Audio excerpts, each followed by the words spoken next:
Assalomu alaykum, to'rdagi barliq kitob anglag'uvchi do'stlar. Biz marhum tarixchimiz Turg'un Almas Apandi yozgan Uyg'urlar degan kitobni o'qishni davomlashtiryapmiz. Bu qitim o'qiydigan tema Ko'l Bilge Qaraxon va uning o'g'illari. Qaraxonlar davlatining tunji qog'onining kimligi to'g'risida tarixchilarning ko'z qarashlari har xil bo'lsa-mu, tarixiy faktlarga uyg'unroq bo'lgan qarash bo'yicha aytganda, tunji qog'onning Ko'l Bilge Qaraxon ekanligi ma'lum. Ko'l Bilge Qaraxon milodining 850-yilidan 880-yilgacha bo'lgan 30 yil ichida Uyg'ur Qaraxonlar davlatining asosini qurib, bir qadar mukammal bo'lgan tashkiliy va harbiy tuzumlarni o'rnatgan edi. Uyg'urlar yangi qurilgan davlatning qog'onlarini Qaraxon deb atagan bo'lsa, davlatni Qaraxonlar deb atadi. Uyg'urlarning Qaraxon degan nomni azaldan tortib nihoyat yuqori hurmatlik, aziz, muqaddas nom sifatida qo'llanib kelganligining alohida sirliq, ilohiy mazmunini o'z ichiga olganligi kishini hayron qoldiradi. Qadimgi chaqda ajdodlarimiz shaman deb atilgan ko'p tangrilik dinga e'tiqod qilgan edi. Shaman dinning aqidasi bo'yicha bosh tangrining nomi Bayolkin, ya'ni Baychong deb atiladi. Baychong 9 qat oltin tog'ining to'pisidagi ko'k saroyda turadi ekan. Shaman dinining bosh tangrisi Baychongning yashagan Qartishxon, Baqtagan, Qaraxon, Qo'shxon, Qaynimxon, Yoyimxon qatorliq 7 o'g'li bor ekan. Bu o'g'illarning ichidagi Qaraxon otliq o'g'il otasining nur chaqnab turadigan saroydan qochib ketgan ekan. Qaraxon yulduz tangrisi bo'lib, uning chiroyi bilan qiyofati Yevropaliklarning Saturn, arablarning Zuhal, turklar Sikindir deb ataydigan yulduzga o'xshaydi ekan. Qadimgi chaqda Babilliklar Zuhal yulduzini qora yulduz deb atagan. Mana shu diniy rivoyatlarga asoslanganda Uyg'urlarning qog'onlarini Qaraxon deb atishi yangidan qurilgan davlatlarning hukmronlarini bosh tangri, ya'ni Baychongning o'g'li yulduz tangrisi Qaraxonga o'xshatib, ularni ilohiylashtirganligidan bo'lsa kerak. Milodidan bir necha asr burun Hullar qog'onlarini Tangriqut deb atagan. Tangriqut atalg'usidagi Tangri hozirgi Uyg'ur tilida Xudo deb atiladigan. Qut bo'lsa Tangrining o'g'li, Tangri ato qilgan baxt saodat, Tangri bergan davlat ma'nosiga ega edi. Tangriqut degan atalg'uning ma'nosini yig'inchoqlasak, Xudoning o'g'li, Xudoning baxtlik davlatman o'g'li degan ma'noda bo'ladi. Hun Tangriqutligining Tangriqutlaridan Ko'kxon, Kiyuk Tangriqut deb atiladi. Milodidan 162 yil burun Xan sulolasining podshohi Xan Vindiga yozgan maktubida mundaq degan: Ko'k tangri bilan yer tangri tarafidan hayot berilgan, kun tangri bilan oy tangri tarafidan taxtga chiqarilgan ulug' Hun Tangriquti Xan podshohining salomatligini ehtirom ila so'raydi. Hun Tangriquti G'uliqu Tangriqut milodidan 89 yil burun Xan sulolasining podshohi Xan Vudiga yozgan maktubida mundaq degan: Janubda ulug' Xan, shimolda bo'lsa qudratli Hullar yashaydi. Hullar Tangrining mag'rur o'g'lonlaridir. Demak, Hullarmu qadimgi chaqda Uyg'urlarga o'xshashla shaman diniga e'tiqod qiladi. Shuning uchun Hullar o'zlarining qog'onlarini Tangriqut deb atashgan. Ulug' ko'k turk qog'onligining qog'oni Savarlu milodining 854-yili Jungodagi Suy sulolasining podshohi Suyvindiga yozgan maktubida mundaq degan: Tangri yaratgan ulug' turklarning dunyodagi donishmand Tangriquti, el quluq Shadbag'a Savarlu qog'ondan yetib ma'lum bo'lg'ay. Bu so'ng davrida o'tgan tarixchi Simaguaning yilnomasining 176-jildida xotirlangan mazkur maktub ko'k turk yoziqida yozilgan. Uyg'ur urg'un qog'onlarining nomlarimi Oy Tangrixon, Kun Tangrixon deb ilohiylashtirilgan ulvonlar bilan atalgan edi. Qadimgi chaqda Hullar, turklar, Uyg'urlarning hammasi shaman diniga e'tiqod qiladi. Yuqorida keltirilgan faktlarga asoslanib hukm qilganda, bizning ajdodlarimiz o'zlarining qog'onlarini ilohiylashtirib, ularni Tangrining o'g'li darajasiga ko'tarib, intayin yuksak o'ringa qo'yishgan. Qaraxonlar davlatini qurgan Uyg'urlarning qog'onlarini Qaraxon, davlatni Qaraxonilar deb ataganligi tasodifiy emas. Ba'zi tarixchilar Qaraxon degan ism to'g'risida yuqoridan boshqacharak tushunchalarni olg'a surdi. Masalan, hozirgi zamondagi ba'zi tarixchilar Uyg'urlar oddiy xalqni Qarabudun deydi. Qaraxon demak xalqning xoni degan ma'noni beradi deyishidi. Yana ba'zi bir tarixchilar Uyg'urlarning qadimgi chaqda ulug' atalg'usini qara so'zi bilan ifodalaganiga qarab Qaraxon degan ulug' xon degan uqumga ega deyishidi. Mana shu yuqoridagi 3 xil qarashning ikkinchisi xalqning xoni, uchinchisi ulug' xon. Ko'rinishda boshdagi birinchi xil qarashdan Tangrining o'g'li degan qarashdan farqliqdek ko'rinsimi, lekin mazmun jihatdan ancha ko'p farq etmaydi. Bir eg'iz so'z bilan aytganda, Qaraxon ilohiylashgan mazmunga ega bo'lib, Tangrining o'g'li degan bo'ladi. Uyg'urlar yana Qaraxonlar davlatiga kim qolgan bo'lsa, uning nomining oyiqiga Qaraxon degan unvonni qo'shib atagandan tashqari, Bug'ra va Arslan qatorliq unvonlarni qo'shib atagan. Masalan, Ko'lbilga Qaraxon, Buqa Qaraxon, To'g'rul Qaraxon, Satuq Bug'raxon, Harun Bug'raxon, Ali Arslanxon, Sulaymon Arslan deganga o'xshash. Uyg'urlarning Qaraxonlar qag'anlarining Bug'ra va Arslan unvonlarini qo'shib atishi tasodifiy emas edi. Uyg'urlar qadimki chaqdan tortib hozirgacha to'gining erkagini Bug'ra, shirni bo'lsa Arslan deydi. Uyg'urlarning Qaraxonlar qag'anlarining Bug'raxon va Arslanxon deb atilishi ularga kuchlik botirlik sifatlarini berganligidan boshqa narsa emas. Ajdodlarimiz azaldan tortib botir o'g'il qizlarini odatdan tashqari hurmatlaydigan an'anaga ega edi. Qadimgi Uyg'ur qizlarining sevgi muhabbatda yigitga qo'ydigan birdan-bir sharti botirlik edi. Chunki qadimdan tortib botir jangchining vatanni qo'g'dashda yaxshi rol o'ynaydiganligi hammaga ma'lum. Qadimgi chaqda Uyg'ur qizlarining botir yigitga yotliq bo'lishini jon dili bilan orzu qilishi nihoyatda kuchlik va vatanparvarlik xislatini ko'rsatgan alomat edi. Qaraxonlar davrida Uyg'urlar shaman dini va Budda dinini tarik etib, islom diniga kirgandan keyinmi bolalarga ot qo'yishda qadimgi milliy an'anasini tashlamadi. Masalan, Satuq Bug'raxonning asli Uyg'urcha ismi Satuq Tekin bo'lib, musulmon bo'lgandan keyin Abdul Kerim deb ot qo'yildi. Satuq Bug'raxon ikki o'g'liga Uyg'urcha Baytash, musulmoncha nomi Musa, Tunga Ilik, musulmoncha nomi Sulaymon deb ot qo'ygan. Qaraxonlar qag'anlari o'z o'g'illariga botirlik, qaysarlik xususiyatlarga ega hayvon yoki qushlarning nomini qo'llanib, ot qo'yishni yaxshi ko'radi. Masalan, Qaraxonlar qag'ani Yusuf Qodirxonning Bug'ra Tekin, musulmoncha ismi Sulaymon, Yag'an Tekin, musulmoncha ismi Muhammad, To'g'rul Qaraxon, musulmoncha ismi Mahmud qatorliq o'g'illari bor edi. Mana shu o'g'illarning Uyg'urcha Bug'ra Tekin, Yag'an Tekin, To'g'rul Qaraxon atilishi Batur, qaysar, kuchlik degan sifatlarni bildiradi. Bug'ra, Qaraxon atalg'usi to'g'risida yuqorida tushuncha bergan edik. Bu yerda faqat Yag'an, Tekin, To'g'rul qatorliq atalg'ular to'g'risida tushuncha beramiz. Uyg'urlar qadimki chaqda pilni Yag'an deydi. Tekin aslida qul ma'nosini beradigan so'z bo'lsa-mu, keyinga kelib shahzoda, xonzoda uqmini beradigan bo'ldi. Demak, Yag'an Tekin, Pil Tekin degan bo'ladi. Hammaga ma'lum bo'lgandek, pil nihoyatda kuchlik, botir hayvon hisoblanadi. Uyg'urlar qadimki chaqda shunqarni To'g'rul deydi. To'g'rul demak shunqardek olg'ur, qaysar, botir demakdir. Demismi, yetqush qushlar ichida shunqardek tez uchadigan qaysar, chaqqon botir qush bo'lmasa kerak. Uyg'urlar Qashqarni Qaraxonlar davlatining poytaxti qilib belgiladi. Qashqar shundan boshlab Ordu kent deb ataldi. Qaraxonlarning qag'anlari yozda Chu daryosining bo'yidagi Balasag'unga kelib yozlaydi. Balasag'unmu Qaraxonlarning poytaxti hisoblanadi, lekin haqiqiy poytaxt Qashqar edi. Uyg'ur shaharlarining eng qadimgisi dunyoga ajoyib talantli donishmand o'g'illarini yetishtirib bergan Qashqarning qachon bino bo'lganligi haqida aniq ma'lumot bo'lmasa-mu, Qashqarning nihoyatda uzun tarixga ega ekanligini isbotlaydigan faktlar bor. Mahmud Qashqari Turkiy tillar divanida Olib Ertuğ'a ya'ni Eron shohi Firdavsi uni Afrosiyab deb yozgan. Havosi obdan, manzarasi chiroyli bo'lgan, Qashqarda turgan degan ma'lumotni berdi. Olib Ertuğ'a qadimgi chog'dagi Turan elining mashhur botiri qag'ani bo'lib, milodidan 625 yil burun Ozarbayjonda eronliklar bilan bo'lgan urushda o'lgan. Mana mushu tarixiy faktga qaraganda Qashqarning nihoyat uzun tarixga ega ekanligi ma'lum bo'ladi. Chunki Olib Ertuğ'a tarixda o'tgan eng qadimgi qag'onlarimizning biri edi. Ba'zi bir tarixiy ma'lumotlarga asoslanganda Qashqar Hunlar davrida, ya'ni milodidan bir necha asr burun Bilad Hun shahri deb atalgan ekan.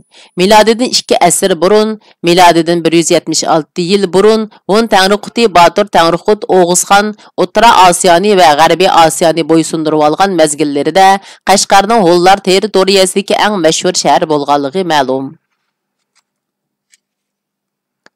Qashqarning Hollar davrida Beladhun deb atilganligini aytdik. Ammo uning Olib Ertunga vaqtida nima deb atilganligi ma'lum emas. Qaraxonlar Qashqarni poytaxt qilishdan burun Qashqar Qashqiya deb atalgan ekan. Qashqarning jug'rofiyaviy ahvoli uning Qashqiya deb atilganligiga mos keladi. Qashqarning hozirgi tabiiy sharoitiga qarab hukm qilganda haqiqatan Qashqar shahrining, ya'ni shimoliy Atuşning janubidagi tog' va Tuman daryosining shimolidagi yor qiyolar xuddi Qashqa o'xshaydi. Demak, hozirgi Qashqar degan so'z Qashqiya so'zining o'zgarishidan kelib chiqqan. Qaraxonlarning davlat bayrog'i 4 chasa qizil shohi bayroq edi. Bayroqning o'rtasida bir tarafda olta, bir tarafda 3 shexi bo'lgan oltin ranglik archa darxi tushirilgan. Qaraxonlarning tunji qag'oni Ko'lbilga qag'onning vaqtida Qaraxonlarning territoriyasiga 7 suv, Ili vodisi va Tangri tog'larining janubiy qismidagi joylarning xeyli ko'p qismi kirgan bo'lsa kerak. Ba'zi bir tarixiy ma'lumotlarga asoslanganda, milodining 880-yili Ko'lbilga Qaraxon olamdan o'tganda uning cho'ng o'g'li Bozirxon qag'on bo'lgan. Hozirgi zamondagi ba'zi bir tarixchilarmo Bozirxonning Uyg'ur Qaraxonlar davlatining ikkinchi hukmroni bo'lganligini isbotlayotdi. Bozirxon bilan Barxon bu ikkisi bir kishimi emasmi? Bu nihoyat aniq emas. Uyg'ur tarixchisi Jamol Qarshining Surah lug'atining to'liqlanmasi nomli asarida 11-asrda yashagan Uyg'ur tarixchisi Abdul Jabbor Qashqarining Qashqar tarixi nomli asaridan ba'zi bir uzundilar keltirilgan. Mana shu uzundilarga asoslanganda Uyg'ur Qaraxonlar davlatining ikkinchi hukmroni Bozirxon ekanligi bizda gumon qoldirmaydi. Uyg'ur Qaraxonlar davlati kuchayib, territoriyasi kengaygan chaqda uning sharqiy Kashmirga, g'arbiy Xorazmga, shimoliy Balqash ko'li, Orol ko'llariga, janubiy Marvi Shah jahonga tutashgan bo'lib, yer maydoni 5 million kvadrat kilometrga yetgan edi. Demak, Uyg'ur Qaraxonlar davlatining territoriyasi hozirgi Fransiya davlatining territoriyasidan 5 hassa cho'ng edi. Jamol Qarshining ma'lumotiga ko'ra, Ko'lbilga Qaraxonning Bozir va O'g'ilchaq atliq 2 o'g'li bo'lgan. Bozirxon taxminan milodining 880-yili Qaraxonlarning taxtiga chiqqan bo'lishi mumkin. Uning ukisi O'g'ilchaq bilan Samaniylar podshohi Ismoil Samani o'rtasida qonliq urushlar bo'lgan. Milodining 893-yili Ismoil Samani Qaraxonlarning 7 sudagi muhim shahri bo'lgan Tarozga hujum qilgan. Ismoil Samani shaharni xeyli uzun muddat qo'rshib olgan, oxir besib olgan. Urushda g'olib chiqqan Ismoil Samani Qaraxoni qo'shinlaridan 10 ming jangchini o'ldirgan. O'g'ilchaqning bekasi, ya'ni xotini va 15 ming jangchini asir olgan. İsmail Samani Taraz shahridagi xristian ibodatxonasini boshqadan yasab, uni masjidga aylantirgan. O'g'ilchaq urushda mag'lub bo'lgandan keyin Qashqarga ketgan. U milodining 907-yili Qashqardan qo'shin tortib kelib, Samaniylarning territoriyasiga hujum qilgan. Samaniylarning 7 suga bo'lgan hujumlari 840-yillardan boshlangan edi. Ular shu yili İsfijabni besib olgan. Bu chaq O'rta Osiyoda Samaniylar bosh ko'tarishga boshlagan payt edi. Samaniylar davlatining tunji podshohi Nasir ibn Ahmad davrida Samaniylarning qo'shinlari Shavgar shahriga besib kelgan. Qaraxonlar bilan Samaniylar orasidagi dastlabki munosabatlar to'g'risidagi faktlar mana shulardan iborat. Agar 7 suda Samaniylarning tanga pul qo'ydirilmaganligini va 7 suga Samani hokimlari va boshqa amaldorlarning qo'yilmaganligini hisobga olganda, 7 su Samaniylarga qaram bo'lmagan degan xulosani chiqarish mumkin. Mana shu ahvolga qaraganda, milodining 893-yili O'g'ilchaq Ismoil Samanidan mag'lub bo'lgandan keyin 7 su yanala Qaraxonlarning igdorchiligida qolgan. Bariz Arslanxon milodining 910-yili olamdan o'tgandan keyin Qaraxonlarning taxtiga O'g'ilchaq o'ltirgan. Bu chaqda marhum Bariz Arslanxonning o'g'li Satuq Tekin kichik edi. Jiyaniga vakolatan Qaraxonlar taxtiga chiqqan O'g'ilchaq Satuq Tekinning yosh turibla tul qolgan onasiga uylangan ekan. O'g'ilchaq Qaraxonlar taxtiga chiqib 10 yil o'tgandan keyin 23 yoshli Satuq Tekin uningdan taxtni tortib olgan. Satuq Tekin taxtni tortib olishdan burun musulmon bo'lgan ekan. Satuq Bug'raxon va Uyg'urlarning islom dinini qabul qilishi. Uyg'urlarning ajdodlari eng qadimgi zamonlardan tortib shaman diniga e'tiqod qilib kelgan edi. Bu din ko'p tangrichilik dini debmi atilib, Hunlar davridan tortib milodining 10-asrgacha butun Turkiya xalqlarining ko'p qismi e'tiqod qilib kelgan din bo'lgan. Sharqiy Uyg'urlar milodining 8-asrda Uyg'ur urug'un qag'aliqining qag'ani Bogo qag'aning tashabbusi bilan shaman dinidan chiqib, Mani diniga e'tiqod qilishga boshlagan. G'arbiy Uyg'urlardan Tangri tog'larining janubiy, ya'ni Tarim vodisida yashaganlari milodining 1-asrdan boshlab shaman dinidan chiqib, Budda diniga e'tiqod qilishga boshlagan. Milodining 840-yili Sharqiy Uyg'urlar G'arbga ko'chgandan keyin qisqa bir muddat Mani e'tiqodida qolgan bo'lsa-mu, G'arbiy Uyg'urlar orasida cho'nqur yiltiz tortgan Budda dinining ta'sirida Mani dinidan chiqib, Budda diniga e'tiqod qilishga boshlagan. Milodining 10-asrda Uyg'urlarning ko'pchilik qismi Budda dinida edi. Budda dini milodidan burungi 6-asrdan burunla Hindistonda paydo bo'lib, milodi 2-asr kelganda Osiyodagi nurg'ulg'an davlatlarga tarqalgan. Budda degan so'z ong sezim, as-vush degan ma'noga ega emish. Budda dinini tarqatgan kishi Sakyamuni bo'lib, u Himalaya tog'ining bag'rida yashagan Shaki qabilasining bag'chigi edi. Sakyamuni yosh cheg'dila o'zini qiynagan masalalarga to'g'ri javob tepib, insonlarni qanday qilganda azob oqibatdan qutuldirg'ili bo'lganligi to'g'risida o'ylangan. U oxir 29 yoshga kirganda yerim kechida otqa minib boshqa bir qabilaning o'rmonligiga ketgan. U o'rmonlikda 6 yil darvish bo'lib yashagan. U bir lipa daraxining tuvida choza qurib o'ltirib, agar men uzil-kesil aqli hushimga kelmasam, uyg'onmasam, ustixonlarim para bo'lib ketsa ketudiki, o'rnimdan qopmayman deb qasam ichgan. U 35 yoshga kirgan yili kechida bir yo'ruq yulduz sharq tarafda ko'rinish berganmish. Shu chaqda u tuyuqsizda ishning yo'lini tepib, Budda dinini ijod qilganmish. Shundan boshlab Sakyamuni Hindi yerim orolining nurg'un joylariga berib, Budda aqidalarini tarqatgan. Budda dini Hindistondagi Maurya xalqining Xoni Asuka davrida Kashmir, Kandara qatorliq joylarga tarqalgan. Asuka Hindistonning g'arbiy qismi bilan shimoliy qismini asosan birlikka keltirgan. U milodidan 260 yil burun Budda dinini davlat dini qilib belgilagan va Osiyodagi davlatlarga avatgan elchilari orqali Budda dinini tashviq qilgan. Budda dini Kushan imperiyasi davrida Hindistondan boshqa joylarga xeyli jiddiy sur'atda tarqalishga boshlagan. Uyg'urlar orasiga bo'lsa, Kushan imperatori Fanishqa II vaqtida uning tashabbusi bilan tarqalishga boshlagan. Aytishlarga qaraganda Fanishqa II bir bilim mashhur Budda rohiblarini boshlab o'zi Xotanga kelgan ekan.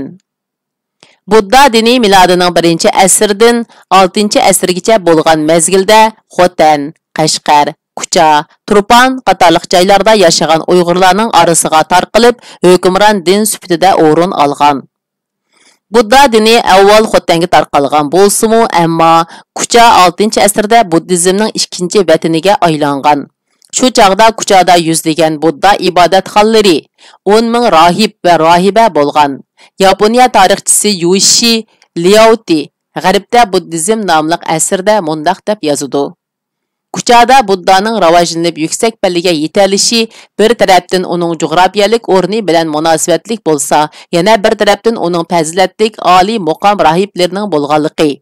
Yana bir tarafdan bu rohiblarning xon tarafidan himoya qilinganligi sababidan bo'lgan. Komrajiva Hindistondan qaytib kelganda Kucha xoni Bagchong Aqsuga berib uni qarshi olgan. Xon Komrajiva uchun shir shaklida oltin taxt yasitib, taxt ustini Rum duxovisi bilan qoplatgan.